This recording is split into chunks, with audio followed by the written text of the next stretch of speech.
정말 드디어 유럽의 빗장이 풀렸습니다. 아니 근데요, 이 단 하나의 사건이 어떻게 테슬라에게 말 그대로 조단위 잭팟을 터뜨려주고 또 주가의 향방을 가를 아주 폭발적인 신호탄이 될 수 있다는 걸까요? 오늘 그 비밀을 하나씩 파헤쳐 보겠습니다. 모든 이야기의 시작은 바로 이 발표였습니다. 지난 4월 10일이었죠. 네덜란드 차량 등록청 RW가 무려 18개월이라는 정말 길고 혹독한 테스트 끝에 마침내 테슬라 FSD를 공식 승인한 겁니다. 하지만 여러분, 이건 단순한 승인, 그 이상을 의미합니다. 사실 이 18개월의 과정이 결코 순탄하지만은 않았어요. 원래 일론 머스크가 목표로 했던 3월 20일은 훌쩍 넘겼고요. 그 사이에 정말 방대한 데이터 검증은 물론이고 철저한 내부 보안 평가까지 다 거쳐야 했거든요. 그만큼 이번 승인이 얼마나 신중하고 엄격한 과정을 통해 이루어졌는지 우리가 알 수 있는 대목이죠. 자, 그럼 본격적으로 분석을 시작해 볼까요? 오늘 우리는 이번 승인이 촉발할 세 가지 핵심 성장 동력부터 시작해서요. 이게 어떻게 돈과 영토의 마법을 부리는지, 그리고 폭발적인 성장의 열쇠는 과연 무엇인지, 최종적으로는 이게 어떻게 AI 슈퍼사이클의 시대를 여는지 이렇게 단계별로 차근차근 살펴보겠습니다. 네, 첫 번째 파트입니다. 성장을 위한 세 가지 트리거. 이번 승인이 과연 테슬라의 다음 챕터를 어떻게 활짝 열게 될까요? 핵심은 바로 이 세 가지입니다. 첫째, 재무적 대전환. 둘째, 지정학적 확장. 그리고 마지막으로 제조의 파괴적 혁신. 이 세 가지가 서로 어떻게 맞물려서 테슬라의 미래를 만들어 나가는지 지금부터 하나씩 짚어보겠습니다. 두 번째 파트로 넘어가서요. 돈과 영토의 마법에 대한 이야기입니다.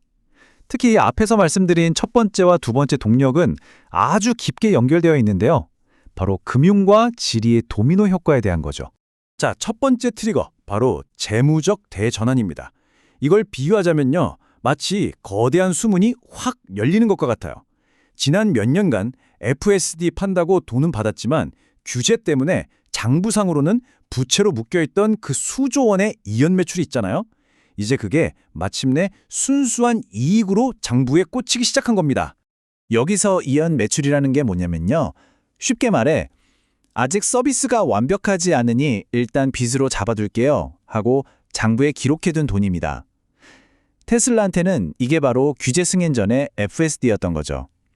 이제 그 묶여있던 돈이 진짜 이익이 되는 겁니다. 자, 근데 여기서 진짜 재밌는 게 뭔지 아세요? 소프트웨어라는 건요, 일단 한번 개발해 놓으면 추가로 드는 생산 비용, 그러니까 우리가 흔히 말하는 한계 비용이 거의 제로에 가깝다는 거예요. 이게 왜 그렇게 중요하냐면요, 요즘 테슬라가 차량 가격을 좀 내리면서 이익이 줄어드는 거 아니냐 이런 걱정들 많았잖아요. 바로 그 압박을 완전히 상쇄하고도 남는다는 거죠. 오히려 영업이익률을 그냥 수직으로 확 끌어올리는 동력이 되는 겁니다. 이건 시장이 전혀 예상 못한 강력한 어닝 서프라이즈 카드가 될 수 있다는 뜻입니다. 그리고 두 번째 트리거는 지정학적 확장입니다. 네덜란드의 RW는 유럽 자동차 형식 승인의 핵심 허브 같은 곳이거든요. 그래서 이번 승인은 그냥 한 나라에서 이긴 게 아니에요. 유럽연합 27개국 전체로 이어지는 규제 철폐의 첫 번째 도미노를 쓰러뜨린 것과 같습니다. 말 그대로 대륙 단위의 인프라 침투가 시작된 거죠. 그리고 이 확장은 유럽에만 머물지 않을 겁니다. 이제 그 무대는 세계에서 가장 복잡하고 또 밀집도가 높은 한국과 일본 같은 아시아의 도심으로 넓혀지고 있죠. 사실 이곳이야말로 가장 어려운 시험대를 통과하면서 기술의 완결성을 증명해야 하는 최종 보스 같은 곳이죠. 자, 세 번째입니다. 폭발적 성장의 열쇠, 바로 언박스드 프로세스인데요. 이 무한한 잠재력을 가진 소프트웨어를 현실에 구현하기 위해선 반드시 필요한 게 있죠. 바로 하드웨어, 즉 자동차 생산의 혁신에 대한 이야기입니다. 생각해보세요. 아무리 FSD 소프트웨어가 뛰어나다고 해도 그걸 담을 그릇, 그러니까 자동차가 대량으로 보급되지 않으면 사실 의미가 없잖아요.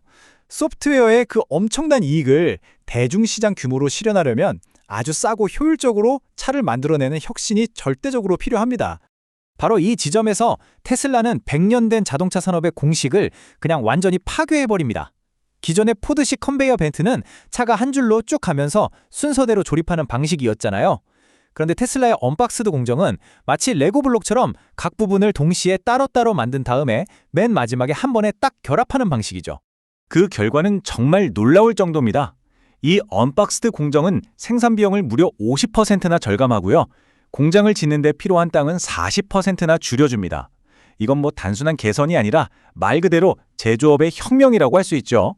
이 혁신이 가져올 규모는 정말 상상을 초월합니다. 이 공정을 통해서 만들어질 차세대 저가 차량의 예상 연간 판매량, 이걸 보수적으로만 잡아도 250만 대가 넘어요. 드디어 소프트웨어를 담을 하드웨어의 폭발적인 보급이 정말 눈앞에 다가온 겁니다. 자, 이제 마지막 장입니다. AI 슈퍼사이클의 서막. 지금까지 우리가 살펴본 재무, 지정학, 제조, 이 세 가지 혁신이 하나로 합쳐지면 과연 어떤 일이 벌어질까요? 이건 단순히 1 더하기 1 더하기 1이 3이 되는 그런 이야기가 아닙니다. 완전히 새로운 무언가가 만들어지는 거죠. 바로 테슬라 AI 슈퍼사이클입니다. 압도적인 하드웨어 공급 능력과 전 세계적인 규제 장벽의 붕괴, 그리고 이를 통해서 만들어지는 거의 무한한 소프트웨어 이익. 이 세 가지가 서로 맞물려서 돌아가는 거대한 선순환 구조가 완성되는 겁니다. 이걸로 테슬라는 그냥 자동차 회사가 아니라 글로벌 AI 기업으로 격상되는 거죠. 그래서 핵심을 딱 정리하면 바로 이 간단하지만 강력한 공식이 나옵니다. 압도적인 하드웨어 공급 능력에 글로벌 규제 붕괴가 곱해져서 무한한 소프트웨어 마진을 창출한다. 이것이 바로 테슬라의 새로운 성장 엔진의 본질입니다. 그렇다면 이 모든 분석을 통해 우리가 얻어야 할 궁극적인 시사점은 뭘까요? 투자자로서 지금 이 거대한 변화를 어떻게 바라봐야 할까요? 결론은 이겁니다.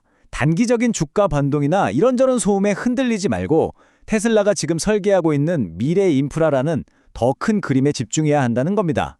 지금이야말로 우리의 관점을 단순한 제조업에서 전 세계에 AI를 보급하는 글로벌 AI 인프라 기업으로 완전히 재조정해야 할 최적의 시기라는 뜻이죠.